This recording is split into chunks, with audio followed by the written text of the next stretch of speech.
அனைத்துலக உயிரோடை தமிழ் ILC தமிழ் உயிரோடை தமிழில் அன்பர்களே அரசியல் கலை நிகழ்ச்சியில் இணைந்திருக்கிறீர்கள். அரசியல் கலை நிகழ்ச்சியில் தாயகத்திலிருந்து தாயக உடவியலாளர் இராமதர் இணைகிறார். வணக்கம் இராமதரன். வணக்கம் தரண்ணா. அன்பர்களுக்கு முன்னேற வணக்கம். உங்களுக்கும் அன்பர்கள் சார்பாக வணக்கத்தை தெரிவித்துக் கொண்டு இராமதரன், இன்றைய அரசியல் கலை நிகழ்ச்சியில் தமிழர் தாயகத்தில் நடைபெறுகின்ற விடயங்களை பார்ப்போம். குறிப்பாக நாங்கள் இன்று பார்க்க இருக்கின்ற விடயம் என்னவென்று சொன்னால், உங்களுக்கு தெரியும், சுதந்திர தினம் அன்று வடக்கு கிழக்கு முழுவதும் கருப்பு கொடி ஏற்றி அது ஒரு கரிநாளாக தமிழினம் அந்த நாளை தங்களுடைய எதிர்ப்பை வெளிப்படுத்தினார்கள் என்ற விடயங்கள் உங்களுக்கு தெரியும். அதே நேரத்தில் பல்கலைக்கழக மாணவர்களும் கூட கருப்பு கொடியை ஏற்றி போராட்டம் நடத்தியிருந்தார்கள். அந்த போராட்டம் நடந்த பின்பு மாணவர்களுக்கு எச்சரிக்கை விடுக்கப்பட்டதாகவும் விசாரணைக்கு அளித்ததாகவும் கூறப்படுகின்றது.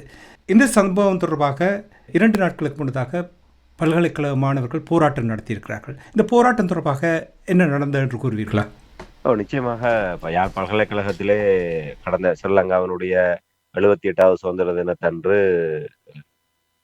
நீங்கள் கூறியதை போன்று வடக்கு கிழக்கிலே ஒரு கரிநாளாக வளமை போன்று ஸ்ரீலங்காவின் சுதந்திர தினம் தமிழர்களுக்கு கரிநாள் என்கின்ற அறைகூவலோடு வடக்கு கிழக்கு தமிழர் தாயகமெங்கும் எப்போதுமே ஒரு கருப்பு கொடியேந்தி கரிநாள் போராட்டத்தை முன்னெடுக்கப்பட்டு வருவது வழக்கம். அந்த வகையில் யாழ் பல்கலைக்கழகத்திலும் அவ்வாறான ஒரு போராட்டங்கள் தொடர்ச்சியாக முன்னெடுக்கப்பட்டு வருகின்றது. இதற்கு கடந்த காலத்திலும் இவ்வாறான போராட்டங்கள் முன்னெடுக்கப்பட்டு வந்தது. அந்த வகையில் தான் கடந்த பிப்ரவரி 4ஆம் தேதியும் யாழ் பல்கலைக்கழகத்தில் ஏற்றப்பட்டிருந்த ஸ்ரீலங்காவினுடைய தேசிய கொடி இறக்கப்பட்டு அதிலே கருப்பு கொடி ஏற்றிய சம்பவம் இடம்பெற்றது. அதோடு யாழ் பல்கலைக்கழகம் எங்கும் கருப்பு கொடிகள் கட்டி மாணவர்கள் அங்கே ஒரு எதிர்ப்பு போராட்டம் ஒன்றை முன்னெடுத்திருந்தார்கள். இது தொடர்பாக ஒரு உளவியல் ஏற்படுத்தக்கூடிய வகையிலே மாணவர்கள் மீது ஒரு தொடர்ச்சியாக அவர்கள் மீது ஒரு விசாரணை மேற்கொள்ளப்பட வேண்டும். இது தெற்கிழங்கையிலேக்கான ஒரு கொந்தளிப்புகள் ஏற்பட்டது. அதன் அடிப்படையிலே மாணவர்கள் ஒரு விசாரணைக்கு அழைக்கப்பட்டிருந்தார்கள். இந்த இடத்தில் தான் பல்கலைக்கழக மாணவர் ஒன்றியம் இதற்கான ஒரு எதிர்ப்பை பதிவு செய்கின்ற ஒரு போராட்டத்தை முன்னெடுத்திருந்தார்கள். யாழ் பல்கலைக்கழகத்தினுடைய விரிவுரைகள் அனைத்தையுமே புறக்கணித்து யாழ் பல்கலைக்கழக செயற்பாட்டை முற்றாக ஸ்தம்பிதமடைய செய்து மாணவர்கள் அத்தனை பேருமே அந்த போராட்டத்தில் ஈடுபட்டிருந்தார்கள். அதாவது விசாரணைக்கு அழைக்கப்பட்ட, அதாவது இந்த சுதந்திர தினத்தன்று கருப்பு கொடி ஏற்றிய விவகாரத்தை அடிப்படையாக வைத்து மாணவர் ஒன்றியத்தைச் சேர்ந்த 3 பேருக்கு விசாரணைக்கு அழைப்பு விடுக்கப்பட்டது. அந்த விசாரணைக்கு அழைப்பு விடுக்கப்பட்ட விடயம் என்பது தங்களுடைய உரிமை மீறுகின்ற செயல்பாடு என்ற அடிப்படையிலே அதற்கு எதிர்ப்பை தெரிவித்து தமிழர்கள் மீது இந்த அரசாங்கங்கள் தொடர்ச்சியாக மேற்கொள்ளப்பட்டு வருகின்ற இவ்வாறான அடக்குமுறை செயற்பாடுகளுக்கு எதிர்ப்பு தெரிவித்தும் இந்த போராட்டம் முன்னெடுக்கப்பட்டது. உண்மையிலே ஒரு பாரிய ஒரு வெற்றியளிக்கக்கூடிய ஒரு போராட்டமாகத்தான் இது பார்க்கப்படும். ஒட்டுமொத்த தரப்பையுமே திரும்பி பார்க்க வைக்கக்கூடிய வகையிலே இந்த போராட்டம் முன்னெடுக்கப்பட்டது. இப்போ குறிப்பாக இந்த யாழ் பல்கலைக்கழகத்தை நாங்கள் எடுத்துக்கொண்டால் இன்று சிங்கள மாணவர்கள், முஸ்லிம் மாணவர்களுடைய எண்ணிக்கை என்பது கணிசமாக அதிகரித்து வரக்கூடிய ஒரு பின்புலத்திலே ஒரு யாழ் பல்கலைக்கழகத்தினுடைய ஒட்டுமொத்த செயல்பாடுகளையுமே ஸ்தம்பிக்க வைக்கக்கூடிய அளவுக்கு அன்றைய தினம் அந்த போராட்டம் முன்னெடுக்கப்பட்டது. இன்றும் ஒரு தமிழ் தேசியத்தினுடைய ஒரு இருப்பிடமாக யாழ் பல்கலைக்கழகம் திகழ்கின்றது என்பதை வெளிப்படுத்தக்கூடிய வகையிலே மாணவர் தரப்பு ஒன்றுபட்டு இந்த போராட்டத்தை நடத்தி இருக்கின்றது. போராட்டம் தொடர்பாக இந்த மாணவர்களை விசாரணைக்கு அழைக்கப்பட்டிருக்கிறார் என்று நீங்கள் கூறும்பொழுது, இந்த மாணவர்கள் இந்த விசாரணைக்கு அழைத்த பொழுது பல மணி நேரமாக அவர்கள் விசாரணைக்கு உட்படுத்தப்பட்டார்கள் என்று செய்திகள் வருகின்றது. என்ன காரணத்துக்காக, அதாவது கருப்பு கொடி ஏற்றி தங்களுடைய எதிர்ப்பை வெளிப்படுத்தியதற்காக இவ்வளவு நேரம் விசாரணை செய்வதற்கு என்ன குற்றம் செய்தார்கள்? மாணவர்கள் ஏற்கனவே அவர்கள் விசாரணைக்கு அழைக்கப்பட்ட போது அந்த விசாரணைக்கு செல்ல மறுத்துத்தான் பல்கலைக்கழகத்தை முடக்கி அவர்கள் ஒரு போராட்டத்தை நடத்தி இருந்தார்கள். அந்த போராட்டத்தை நிறைவு செய்த கையோடு அந்த மாணவர் பிரதிநிதிகள் நேரடியாக விசாரணைக்கு சென்று அவர்களிடம் 3 மணி நேரத்துக்கு மேலாக விசாரணைகள் மேற்கொள்ளப்பட்டதாக அறியக்கூடியதாக இருக்கின்றது. அவர்களிடம் மிக துருவி இந்த விடயங்கள் தொடர்பாக இதற்கு பின்னணியிலே இருக்கின்ற செயல்பாடுகள் யார் தூண்டினார்கள், இதிலே புலம்பெயர் தேசத்திலே இருப்பவர்களுக்கான தொடர்புகள், இப்படியான பல விடயங்கள் அங்கே நிச்சயமாக அந்த விசாரணையின் போது கேள்விகளாக தொடுக்கப்பட்டிருக்கும். இது உண்மையிலே ஒரு ஒட்டுமொத்தமாக ஒரு அச்சுறுத்துகின்ற செயல்பாடாகத்தான் இது பார்க்க முடியும் என்றால் மாணவர்கள் யாழ் பல்கலைக்கழக மாணவர்கள் எப்போதுமே இது இன்று புதிதாக இவர்கள் செய்த விடயம் அல்ல. இது காலாதிகாலமாக தமிழர்களுடைய ஒரு எதிர்ப்புகளினுடைய ஒரு குவி மையமாக யாழ் பல்கலைக்கழகம் எப்போதுமே திகழ்ந்து வருகின்றது. அவ்வாறான ஒரு நிலைமையிலே இது திட்டமிட்டு காலத்துக்கு காலம் மேற்கொள்ளப்படுகின்ற அந்த நடவடிக்கைகளுடைய தொடர்ச்சியாக இது மேற்கொள்ளப்படுகின்றது. ஆகவே இந்த விசாரணை என்பது ஒரு உளவியல் ரீதியாக யாழ் பல்கலைக்கழக மாணவர்களையும் இல்லை அந்த பல்கலைக்கழக சமூகத்தையும் ஒரு அச்சுறுத்தக்கூடிய வகையில் தான் இந்த விடயங்கள் முன்னெடுக்கப்பட்டதாக பார்க்கப்படுகின்றது. அப்படி கூறும்பொழுது பல்கலைக்கழகத்தை எடுத்தீர்கள் என்றால் அது அரசாங்கத்தினுடைய அழகாக பார்க்கப்படுகின்றது. ஒரு நாட்டில் ஒரு சுதந்திர தினம் அன்று இவ்வாறான ஒரு எதிர்ப்பு நடக்கும் பொழுது விசாரிப்பது வளமையான ஒரு விடயமாக இருக்கின்றது. இதை ஏன் பெரிதுபடுத்தி இப்படியான ஒரு விசாரணைக்கு அழைக்கப்பட்டார்கள்? உண்மையிலே மாணவர்கள் இந்த போராட்டத்தில் ஈடுபடுவதற்கான காரணம் இப்ப அவர்கள் இது ஒரு வழக்கமாக ஏற்கனவே பல்கலைக்கழகங்கள் மானியங்கள் ஆணைக்குழுவினுடைய கட்டுப்பாட்டுக்குள்ளாகத்தான் பல்கலைக்கழகங்கள் கட்டுப்படுத்தப்பட்டு கொண்டிருக்கின்றது. அவ்வாறு துறை ரீதியாக அதுக்கான விசாரணைகள் ஏற்கனவே முன்னெடுக்கப்பட்டிருக்கின்றது. அதிலே மாணவர் தரப்பில் சொல்லப்படுகின்ற விடயம் தாங்கள் ஏற்கனவே அதுக்கான விளக்கங்கள் அத்தனையுமே நாங்கள் சம்பந்தப்பட்டவர்களுக்கு வழங்கி இருக்கின்றோம்.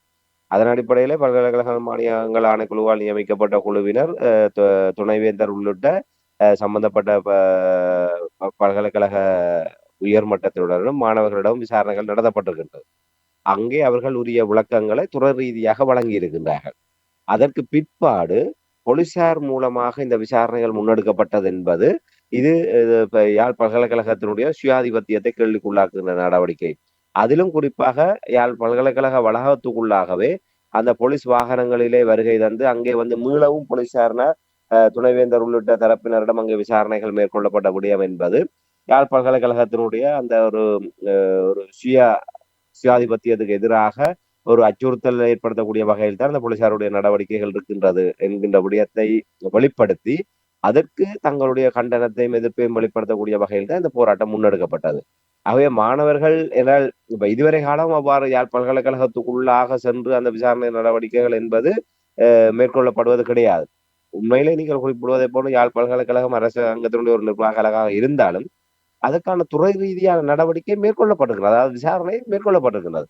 ஆகவே நீங்கள் அந்த விசாரணையின் அடிப்படையிலே அந்த துறை ரீதியாக என்ன நடவடிக்கை எடுக்க வேண்டுமோ அதை எடுப்பதை விடுத்து போலீசாரை ஏவி விட்டு இவ்வாறான நடவடிக்கைகளை மேற்கொள்வது என்பது யாழ் பல்கலைக்கழகம் எதிர்காலத்தில் எப்படி இவர்கள் கையாள முற்படுகின்றார்கள் என்பதனுடைய ஒரு வெளிப்பாடு. ஆகவே இதை மாணவர்கள் வெளிப்படுத்தி இருக்கின்றார்கள். இதுதான் அந்த மாணவர்களை இதற்கு எதிராக போராட வேண்டிய ஒரு நிலைமைக்கு தள்ளி இருக்கின்றது. அவ்வாறு அவர்கள் தங்களுடைய ஒரு கூட்டு வெளிப்பாட்டை எதிர்ப்பை வெளிப்படுத்தி விட்டுத்தான் இவர்கள் விசாரணைக்கு சென்றிருக்கின்றார்கள். ஆகவே மாணவர்களுடைய அந்த நடவடிக்கையிலே தவறு கண்டுபிடித்து விட முடியாது என்றால் உண்மையிலே ஜனநாயக நாட்டிலே இதற்கான முழுமையான சுதந்திரம் இருக்கின்றது. அவர்கள் அமைதியான முறையிலே தங்களுடைய எதிர்ப்பை பதிவு செய்திருக்கின்றார்கள். இன்று வந்திருக்கின்ற அரசாங்கம் அவர்கள் தாங்கள் தேவதூதர்களாக தங்களை காட்டிக் கொண்டாலும் இன்றளவும் தமிழர்களுடைய மனங்களிலே கடந்த 78 ஆண்டு கால ரணங்கள் இன்றும் உயிர்ப்போடுதான் இருக்கின்றது. ஆகவே வெறுமனே அலங்கார வார்த்தைகளின் ஊடாகவோ இல்லை காலிமுகத்திடல் அணிவகுப்பின் ஊடாகவோ தமிழர்களுடைய மனங்களை வென்றுவிட முடியாது. இல்லை தமிழர்கள் இலங்கையர்களாக இலங்கையினுடைய சுதந்திர தினத்தை கொண்டாட வேண்டும் என்று இவர்களை எதிர்பார்த்து விட முடியாது. இன்றும் தமிழர்கள் நீங்கள் வேறு நாடையா நாங்கள் வேறு நாடையா என்று ஆழமாக அந்த வழித்தடத்திலே பயணிப்பதற்குரிய ஏது நிலைகளை மாறி மாறி வருகின்ற இந்த அரசாங்கங்களாக ஏற்படுத்தி கொண்டிருக்கின்றது. ஆகவே அந்த பின்புலத்திலே பல்கலைக்கழகத்திலே மேற்கொள்ளப்பட்ட எதிர்ப்பு என்பது ஏனால் அவர்கள் தமிழ் மாணவர்கள், அவர்களுடைய பிறப்பு, அவர்களுடைய வாழ்க்கை, அவர்களுடைய கடந்த காலம் என்பது இந்த அரச பயங்கரவாதத்தினுடைய பிரதிபலிப்புகளை அவர்கள் தாண்டி தான் வந்திருக்கின்றார்கள். அதே நேரத்திலே தமிழ் தேசியத்தினுடைய ஒரு இடமாக யாழ் பல்கலைக்கழகம் காணப்படுகின்றது. யாழ் பல்கலைக்கழகம் என்பது அது ஒரு குவி மையமாக இருக்கின்றது. ஆகவே அங்கே அவர்களுக்கான அந்த இதை யாருமே கேள்விக்குட்படுத்தி விட முடியாது. அவர்கள் அங்கே இலங்கையினுடைய தேசிய கொடிக்கு இந்த அவமதிப்பை மேற்கொள்ளவில்லை. அங்கே ஏற்றப்பட்டிருந்த இலங்கையினுடைய தேசிய கொடியை இறக்கி அதிலே அவர்கள் கருப்பு கொடியை ஏற்றியிருந்தார்கள். ஆகவே அங்கே எந்தவித அதாவது தேசிய கொடியை அவமதிக்கின்ற விதத்திலே அவர்கள் எதுவுமே செய்யவில்லை. அப்படி செய்திருந்தால் நீங்கள் அந்த நடவடிக்கை எடுக்க முடியும். இன்று ஒரு பாராளுமன்ற உறுப்பினர் என் ஜனாதிபதி கூட இலங்கையினுடைய அரசியலமைப்பை உட்பட்டு அதுக்கு விசுவாசமாக நடப்பேன் என்று அதன் மீது சத்தியப்பிரமாணம் செய்துதான் அவர்கள் பதவி ஏற்கின்றார்கள், தங்களுடைய விடயங்களை மேற்கொள்கின்றார்கள். இலங்கையிலே ஒரு பாராளுமன்ற உறுப்பினர் அந்த அரசியலமைப்பு உட்பட்டு கட்டுப்பட்டு நடப்பேன் என்று சத்தியப்பிரமாணம் செய்துவிட்டு, ஆனால் அதே அரசியலமைப்பை தீயிட்டு கொளுத்துவதற்கு கூட உரிமை இருக்கின்றது. என்றால் அந்த அரசியலமைப்பின் ஊடாக தங்களுக்கு அநீதி இழைக்கப்படுகின்றது என்று அவர்கள் கருதுகின்ற போது, நம்புகின்ற போது, அந்த எதிர்ப்பை அதற்கு எதிராக தீ வைக்கின்ற போது அவர்களுக்கு அது இருக்கின்றது. ஆனால் நீங்கள் 13வது திருத்தச் சட்டத்தை நடைமுறைப்படுத்த போகின்றோம் என்று வருகின்ற போது, அங்கே இருக்கின்ற பௌத்த பிக்குகள் 13வது திருத்தச் சட்டத்தை அரசியலமைப்பை தீயிட்டு கொடுத்துகின்ற போது அவர்கள் மீது எந்தவித நடவடிக்கையும் எடுக்காத அரசாங்கங்கள் தமிழர்கள் தங்களுடைய உணர்வுகளை வெளிப்படுத்தி உரிய முறையிலே தேசிய கொடி இறக்கிவிட்டு அதில் கருப்பு கொடி ஏற்றியதற்காக இவ்வளவு தூரம் விசாரிக்கப்படுகின்றார்கள் என்று சொன்னால், அது உண்மையிலே ஒரு மிகப்பெரிய ஒரு கேள்விக்குரிய ஒன்றாகத்தான் இருக்கின்றது. இந்த அரசாங்கங்கள் எவ்வாறு எந்த நிலையிலே பயணிக்கின்றது என்பதற்கான ஒரு நிலையைத்தான் அது காட்டுகின்றது. ஆகவே மாணவர்கள் இதிலே இந்த ஒரு எதிர்ப்பு போராட்டத்தின் ஊடாக யாழ் பல்கலைக்கழக சமூகத்தை இந்த அரசாங்கம் எவ்வாறான அடக்குமுறையினூடாக அடக்க முற்படுகின்றது என்பதை அவர்கள் வெளிக்காட்டி இருக்கின்றார்கள். ஒருவேளை இப்போது இந்த துணைவேந்தர், இப்ப தற்போது இருக்கின்ற துணைவேந்தர் பதவிக்காலம் முடிந்ததற்கு பிற்பாடு புதிய துணைவேந்தர் தெரிவு செய்யப்பட்டிருக்கின்ற ஜனாதிபதியினால் வருகின்ற தகவல்கள் அடிப்படையிலே இந்த போட்டியிலே முதல் 3 இடங்களிலே இருந்தவர்கள் பெரும்பாலும் எங்களுடைய தமிழ் தேசியத்தை அடமானம் வைத்துவிட்டு சிங்கள தேசியத்திடம் சரணாகதி அடையக்கூடியவர்களாகத்தான் பார்க்கப்படுகின்றார்கள். அவர்கள் எல்லோருமே தங்களுடைய பதவிகளுக்காக எவ்வாறான ரெண்டகங்களை செய்தார்கள் என்பதை கூட சில தகவல்கள் மூலமாக அறியக்கூடியதாக இருக்கின்றது. சில தரப்புகள் ஏற்கனவே இந்த விடயங்கள் தொடர்பாக சுட்டிக்காட்டி இருப்பதையும் பார்க்கக்கூடியதாக இருக்கின்றது. அதாவது இந்த பல்கலைக்கழகங்களுக்குள் இருந்து கொண்டு அவர்கள் செய்த வேலை இல்லை. தற்போது இருக்கின்ற ஸ்ரீ சத்குணராஜா அவர்கள், பேராசிரியர் ஸ்ரீ சத்குணராஜா அவர்களை அந்த அவருடைய பதவிக்காலத்துக்கு முன்னதாகவே அவரை எப்படியேனும் ஒரு சில மாதங்களுக்கு முன்னதாகவே வலிந்து ஒரு பதவியை விட்டு விலகிச் செல்கின்ற அளவுக்கான சூழலை ஏற்படுத்த வேண்டும் என்று அதற்குள்ளாகவே இருக்கக்கூடியவர்கள் செய்த வேலைகள் எல்லாம் ஊடகங்கள் மூலமாக அறியக்கூடியதாக இருந்தது. இப்ப குறிப்பாக இந்த கருப்பு கொடி விவகாரத்தை வைத்து தன்னும் இதற்கு முன்னரே பல முயற்சிகள் மேற்கொள்ளப்பட்டது. அவர் மீது ஒரு துறை ரீதியான நெருக்கடிகளை ஏற்படுத்தி அவரை அவமானப்படுத்தி அவரை வெளியேற்ற வேண்டும் என்பதற்கான பல முயற்சிகள் பல்கலைக்கழகத்துக்கு உள்ளும் வெளியிலும் இருந்து மேற்கொள்ளப்பட்டது. ஆனால் அதையும் கடந்து அவர் நின்று பிடித்த நிலையிலே இந்த கருப்பு கொடி விவகாரத்தை வைத்துக் கொண்டு அவரை எப்படியாவது வெளியேற்ற வேண்டும், அவமானப்படுத்த வேண்டும் என்று இவர்கள் முயற்சி எடுத்தார்கள். தானாக செல்கின்ற பதவி ஓய்வுக்கு முன்னரே அவரை எப்படியாவது வெளியேற்றி விட வேண்டும் என்கிற முயற்சிகள் மேற்கொள்ளப்பட்டது. ஆக இப்போது இப்படியான ஒரு பின்னணியிலே அடுத்து வருகின்ற யாழ் பல்கலைக்கழக துணைவேந்தரோ இல்லை அவரோடு பின்னணியில இருக்கக்கூடியவர்களையோ ஒரு அரசாங்கத்துக்கு எதிரான செயல்பாடுகளுக்கு இடம் கொடுத்தால் எப்படியான நெருக்கடிகளை நீங்கள் முகம் கொடுக்க வேண்டி இருக்கும் என்கின்ற ஒரு பயத்தை, ஒரு அச்சுறுத்தலை காட்டக்கூடியதான ஒரு அறிகுறியாக ஒரு நிகழ்வுகளாகத்தான் இந்த விடயத்தை இவர்கள் மேற்கொண்டிருக்காங்க. இதையெல்லாம் நிச்சயமாக மாணவர்கள் உணர்ந்திருப்பார்கள். ஆகவே அந்த விடயங்களை எல்லாம் இடம் கொடுக்காத வகையிலே இப்படியான அடக்குமுறைகள் எதுவாக இருந்தாலும் அதை நாங்கள் மாணவர் பலத்தோடு ஒரு தமிழ் தேசிய பலத்தோடு எதிர்த்து நிற்போம், துணிந்து நிற்போம். இதை எங்களை கடந்து எந்த விதத்திலுமே யாழ் பல்கலைக்கழகத்தை முடக்கிவிட முடியாது என்கின்ற ஒரு செய்தியை இதுக்கு உள்ளுக்கும் வெளியே இருக்கக்கூடியவர்களுக்கு சொல்லக்கூடிய வகையில் தான் இந்த போராட்டத்தை அவர்கள் நடத்தி அதற்கு பின்னர் குழந்தை விசாரணைக்கு சமூகம் அளித்திருக்கின்றார்கள். ஆகவே இதை என்னை பொறுத்தவரையிலே அந்த கருப்பு கொடி போராட்டம் என்பது ஜனநாயக ரீதியாக வழங்கப்பட்ட உரிமையின் அடிப்படையிலே மாணவர்களால் மேற்கொள்ளப்பட்டது. அதை இவர்கள் கையாண்ட விதம் என்பது ஒரு ஜனநாயக விரோதமான செயல்பாடு. ஆகவே அதற்கு அவர்கள் ஜனநாயக முறைப்படியே தங்களுடைய எதிர்ப்பை பதிவு செய்திருக்கின்றார்கள் என்பதைத்தான் என்னால் கூற முடியும். நீங்கள் கூறும்பொழுது ஒரு கேள்வி எழுப்புகிறது என்னவென்றால், உங்களுக்கு தெரியும் அனுரகுமார திசாநாயக்கனுடைய போக்கு ஒரு மென்மையான ஒரு போக்கு கடைப்பிடிக்கின்ற தன்மை இருக்கின்ற என்று சிலர் கூறுவதை நான் கேட்டிருக்கின்றேன். சில சம்பவங்களையும் வைத்த ஓரளவுக்கு அந்த நிலைமை இருக்கின்ற என்று நாங்களும் கூறலாம் ஓரளவுக்கு. ஆனால் உங்களுக்கு தெரியும் இலங்கை தீவில் ஏற்பட்டிருக்கின்ற தெற்கிலங்கையில் ஏற்பட்டிருக்கின்ற நிலைமைகள் இவை எல்லாவற்றையும் பார்க்கும் பொழுது இனி அங்கே இருக்கின்ற இனவாதிகள் இருக்கிறார்கள், சிங்கள தேசத்தில் இருக்கின்ற இனவாதிகள், அரசியல்வாதிகள் இருக்கிறார்கள். அவர்களை திருப்திப்படுத்துவதற்காக, திசை திருப்புவதற்காகத்தான் இந்த விசாரணை நடத்தி இருக்கிறார்கள் என்று அவ்வாறு பார்க்கலாமா?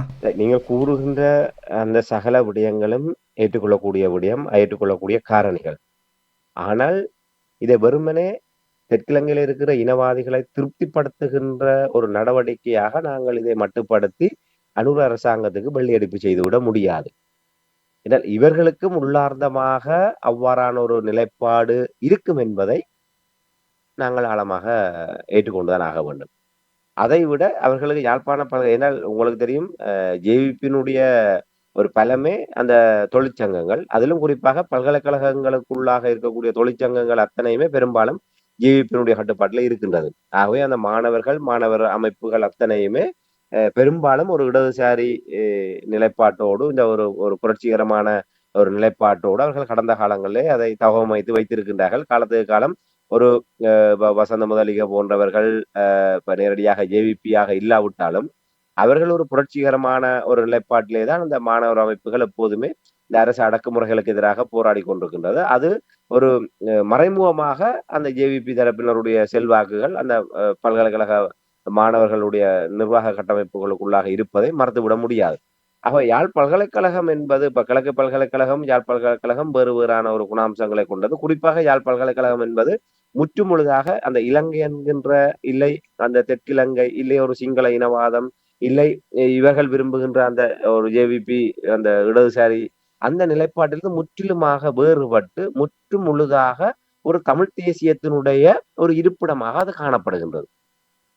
ஆக இப்போது தங்களுடைய ஒரு ஆட்சி மாற்றத்துக்கு பிற்பாடு அந்த யாழ் பல்கலைக்கழகத்துக்குள்ளும் அந்த தங்களுடைய அந்த இடதுசாரி பின்னணி கொண்ட இல்லை ஜேவிபி பின்னணி கொண்ட ஒரு சமூகத்தை உருவாக்கி எதிர்காலத்தில் அது தங்களுக்கான ஒரு அரசியல் தளமாக மாற்ற வேண்டும் என்பதற்கான தொடக்கமாக இவர்கள் இதை கையில் எடுத்திருக்கின்றார்கள் ஒன்று சிந்திக்க தோன்றுகின்றது. வெறுமனே சரத் வீரசேகர, உதய ஹம்மன்பில போன்ற இனவாதிகளை திருப்திப்படுத்துவதற்காக இது சாதாரண விடயம் அல்ல. தமிழ் மக்களுடைய ஒரு உளவுறனை சிதைக்கின்ற ஒரு நடவடிக்கையாகத்தான் இவர்கள் இதை கையில் எடுத்திருக்கின்றார்கள். அதாவது இப்ப வேறு விடயங்களிலே இவர்கள் கை வைக்க முடியாது. ஆக யாழ் பல்கலைக்கழகம் தான் எப்போதுமே உங்களுக்கு தெரியும் 2000 ஆண்டு ஆணையரவ படத்தளம் வீழ்த்தப்பட்டதற்கு பிற்பாடு, விடுதலை புலிகளால் வெற்றி கொள்ளப்பட்டதற்கு பிற்பாடு தீச்சுவாலை நடவடிக்கை மேற்கொள்ளப்பட்ட அந்த தீச்சுவாலை நடவடிக்கை இடம்பெற்றுக் கொண்டிருக்கிற அந்த காலத்திலே நான் நினைக்கின்றேன் அந்த படைப்பகுதியிலே கணிசமான மக்கள் சுற்றி வளைக்கப்பட்டு இராணுவத்தினரால் ஒரு பணைய கைதிகளாக ஒரு பிடிக்க வைக்கப்பட்டிருக்கின்ற ஒரு சூழ்நிலைகள் காணப்பட்ட போது அப்போது மிகப்பெரிய ஒரு அடக்குமுறை தமிழர் தாயகத்திலே இடம்பெற்றது. அதுக்கு எதிராக குரல் கொடுக்க முடியாத ஒரு நிலைமை இருந்தது. யாழ் பல்கலைக்கழகம் முற்றுமுழுதாக இராணுவத்தினர் குவிக்கப்பட்டு இராணுவத்தினர் புலனாய்வாளர்கள் ஏன் முட்கம்பி வேலிகள் கூட போடப்பட்டு யாழ் பல்கலைக்கழகம் முற்றுமுழுதாக ஒரு சிறை கூண்டாக மாற்றப்பட்டது. அந்த யாழ் பல்கலைக்கழகத்துக்குள்ளாக இருந்து தொடர் போராட்டத்தை நடத்தி அந்த முற்றுகையிலிருந்து மக்களை விடுவித்தவர்கள் யாழ் பல்கலைக்கழக அப்போதைய மாணவர் ஒன்றியம் மாணவர்கள். இப்படி பல வரலாறுகள் இருக்கின்றது யாழ் பல்கலைக்கழக மாணவர்களுக்கு. தமிழர் விடுதலை போராட்டத்தோடு சரி சமாந்தரமாக பயணித்து வருகின்ற கட்டமைப்பு தான் யாழ் பல்கலைக்கழகம். அப்படிப்பட்ட ஒரு யாழ் பல்கலைக்கழக மாணவர் ஒன்றியமாக இருக்கட்டும், பல்கலைக்கழக சமூகத்தை அந்த தமிழ் தேசியத்திலிருந்து மெல்லமாக இப்போதைய அந்த ஒரு மயக்க நிலை, அந்த அனுரகுமார திசாநாயக்க என்கின்ற அந்த மயக்க நிலைமைக்குள்ளாக அதிலிருந்து வெளியேற்றி தங்களுடைய ஜேவிபியினுடைய ஒரு நிலைப்பாட்டுக்குள் அதை கொண்டு வருவதற்காக இவர்கள் இந்த முயற்சிகள் எடுத்திருக்கிறார்கள். இப்படியான நெருக்கடிகளை கொடுக்கின்ற போது ஒரு புதிய தலைமைத்துவம் ஒன்று பொறுப்பேற்க போகின்றது. அந்த தருணத்திலே இவ்வாறான அழுத்தங்களை கொடுக்கின்ற போது இயல்பாகவே புதிதாக வருபவருக்கு ஒரு நெருக்கடி ஏற்படும். எது செய்தாலும் அவர்களுக்கு இதுக்கு முன்னுக்கு இருந்தவர்களுக்கு இப்படியான நெருக்கடி என்றால் நாங்கள் இந்த விடயங்களை செய்தால் இதை அனுமதித்தால் எங்களை என்ன செய்வார்களோ என்கின்ற ஒரு அச்சம் அவர்களுக்கு ஏற்படும். ஆக இது ஒட்டுமொத்தமாக எல்லோரையுமே ஒரு தமிழர்களை ஒரு உளவியல் ரீதியாக அச்சுறுத்தலுக்கு உள்ளாக்கி இந்த இலங்கை அரசாங்கத்துக்கு எதிரான செயல்பாடுகளோ இல்லை தமிழ் தேசியத்துக்கு ஆதரவான நிலைப்பாடுகளிலிருந்து அவர்களை மெல்ல விளக்குகின்ற நோக்கத்தோடு இந்த விடயத்தை செய்திருப்பார்கள். இது அவர்கள் விரும்பித்தான் செய்திருப்பார்கள் என்று நான் நம்புகின்றேன். என்றால் இந்த சூழ்நிலைகளினால் வெறுமனே இந்த பல்கலைக்கழகத்திலே கை வைப்பதன் ஊடாக அவர்களை திருப்திப்படுத்தி விட முடியாது. ஏன்னா இந்த தையிட்டி விகாரையிலே அவர்களை மீறி இவர்களால் எதுவுமே செய்ய முடியாதவர்களாக இருக்கின்றார்கள். வெளியே சொல்கின்றார்கள் தாங்கள் அதில் தீர்வு காண தயாராக இருக்கின்றோம். ஆனால் இனவாதிகளை கடந்து இல்லை பௌத்த மகாசங்கங்களை கடந்து இவர்களால் ஒரு துரும்பை கூட அங்கே அசைத்து விட முடியாத ஒரு நிலைமை இருக்கின்றது. ஆகவே இந்த யாழ் பல்கலைக்கழகம் என்கின்ற ஒரு விடயத்திலே அவர்கள் அப்படியான நோக்கத்திலே செய்திருக்க மாட்டாங்க. இவர்களுக்கும் அதிலே ஒரு முழுமையான ஒரு ஈடுபாடு இருப்பதன் காரணமாகத்தான் அவர்கள் இதை செய்திருக்கின்றார்கள் என்றால் இந்த நிகழ்வுகளை வைத்து பார்க்கின்ற போது தெரிகின்றது. ஏனால் யாழ் பல்கலைக்கழகம் உங்களுக்கு தெரியும், ஸ்ரீ சத்குணராஜா அவர்கள் பொறுப்படுத்த பிற்பாடு அந்த முள்ளிவாய்க்கால் தூவி அந்த விவகாரம் உடைக்கப்பட்ட போது இராணுவத்தினர் உள்ளே வந்து அதை உடைத்த போது ஒரு மிகப்பெரிய ஒரு சர்ச்சை ஏற்பட்டது. தமிழர்களே அதுக்கு எதிராக கொந்தளிக்கின்ற ஒரு நிலைமை உருவானது. ஆனால் அவர் மிக லாபகமாக அந்த விடயங்களை கையாண்டு இதுவரை காலமும் சட்டவிரோதமான ஒரு கட்டமைப்பாக இருந்த அந்த முள்ளிவாய்க்கால் தூவியை பல்கலைக்கழகங்கள் மானியங்கள் ஆணைக்குழுவினுடைய அனுமதியோடு சட்ட ரீதியான ஒரு நினைவு தூவியாக மாற்றி இந்த பல்கலைக்கழகத்திலே அதை இடம்பெற வைத்திருக்கின்றார். அப்படியான ஒரு இந்த அடக்குமுறைகளுக்கு, இந்த நெருக்கடிகளுக்கெல்லாம் ஒரு அடிபணியாத, இல்லை அதுக்கெல்லாம் விலை போகாத ஒரு துணைவேந்தராக ஸ்ரீ சத்குணராஜா அவர்கள் இருந்திருக்கின்றார். ஒட்டுமொத்த உலகத் தமிழர்களும் புலம்பெயர் தேசத்தில் இருப்பவர்களாக இங்கே இருப்பவர்களை எதிராக வசைபாடியோடு கூட நாங்கள் மிக ஒரு நேர்மையாக அந்த காலத்திலிருந்து அவருடைய அந்த பணிகளை நாங்கள் அந்த கண்ணோட்டத்திலே கொண்டு வந்திருக்கிறோம். ஆனால் அப்படிப்பட்ட ஒருவர் இப்போது இதிலிருந்து வெளியேற்றப்பட்டு புதிதாக ஒரு தரப்பு வரப்போகின்றது. ஆகவே அவர்களும் அந்த வழியிலே பயணித்து விடக்கூடாது, அவர்களுக்கு அது ஒரு முன்னுதாரணமாக இருந்து விடக்கூடாது என்பதற்காக இந்த விசாரணை கடுபிடிகள். ஏனால் அந்த சம்பவத்துக்கு பிற்பாடு இப்போது போலீசார் நேரடியாக பல்கலைக்கழக வளாகத்துக்குள்ளே சென்று இந்த விசாரணைகளை செய்தது என்பது ஏற்கனவே உங்களுக்கு தெரியும். அந்த தியாகதீபம் திலீபன் அவர்களுடைய நினைவு நாளிலே அவருடைய புகைப்படத்தை வைத்திருந்த காரணத்துக்காக அவர்கள் கைது செய்யப்பட்டதும், பின்னர் அங்கே தேசிய தலைவர் பிரபாகரன் அவர்களுடைய புகைப்படம், தியாகதீபம் திலீபன் அவர்களுடைய புகைப்படம் அங்கே இருந்ததற்காக அந்த உணவகத்தினுடைய இருந்த ஒருவரும் மாணவர்களுடைய தலைவர்களும் விசாரணைக்காக அழைக்கப்பட்டது. அதெல்லாம் ஒரு அனைத்துலக நெருக்கடிகளினால் அவர்கள் விடுவிக்கப்பட்டதெல்லாம் கடந்த காலங்களிலே இடம்பெற்றிருக்கின்றது. ஆக இப்படியான நிலைமையில புதிய அரசாங்கம் தன்னை ஒரு தெற்கிலங்கையிலே இந்த இலங்கையினுடைய சிங்கள பௌத்த பேரணவாதத்துக்கு அச்சுறுத்தலாக ஏற்படக்கூடிய விடயங்களிலே தாங்களும் விட்டுக் கொடுக்க போவதில்லை என்கின்ற ஒரு செய்தியை சொல்லி அங்கே தெற்கிலங்கையிலே அந்த ஒரு இனவாத ரீதியான வாக்குகளை தம்பசப்படுத்துவதற்கும், அதே நேரத்திலே நாங்கள் முன்னர் குறிப்பிட்டதை போன்று தமிழர்களை இவ்வாறான ஒரு நிலைப்பாட்டிலே எதிர்வரும் நாட்களிலே ஒன்றிணையாத வகையிலே அவர்களுக்கான ஒரு அச்சுறுத்தல் ஏற்படுத்தக்கூடிய வகையில் தான் இதை செய்திருக்காண்டு நம்புகின்றேன். நன்றி ராமேந்திரன். யாழ் பல்கலைக்கழகத்தில் நடந்த போராட்டம் தொடர்பாக அதனுடைய விளக்கத்தை, அதனுடைய சம்பவங்களை உயிரோடை தமிழ் உறவுகளோடு பாய்ந்து கொண்டமைக்காக உயிரோடை தமிழ் அன்பர்கள் சார்பாக நன்றி கூறிக்கொண்டு மீண்டும் ஒரு நிகழ்ச்சி இணைந்திருப்போம். அதுவரைக்கும் நன்றி, வணக்கம். நிச்சயமான நன்றி. எமது பார்வையாளர்களுக்கு வணக்கம். மக்களின் குரலாய் ஓங்கி ஒலிக்கும் இலக்கு மின்னிதழ் மற்றும் உயிரோடை தமிழ் வானொலி ஆகிய இவ்விரு ஊடகங்களும் உங்களைப் போன்ற எமது நேயர்கள் நண்பர்களின் ஆதரவிலேயே இயங்கி வருகின்றன. மிக குறைந்த வளங்களுடன் பல இடர்கள் மற்றும் தடைகளை தாண்டி பயணிக்கும் எமது ஊடகங்களின் பணிகள் மேலும் வளர உங்களால் முடிந்த நிதியுதவியை வழங்கி இன்னும் காத்திரமான செயற்பாடுகளை முன்னெடுக்க உதவுமாறு மிகவும் பணிவன்புடன் வேண்டி நிற்கின்றோம். உங்கள் பங்களிப்பு உங்களின் உரிமை குரலாய் ஓங்கி ஒலிக்கும். நன்றி.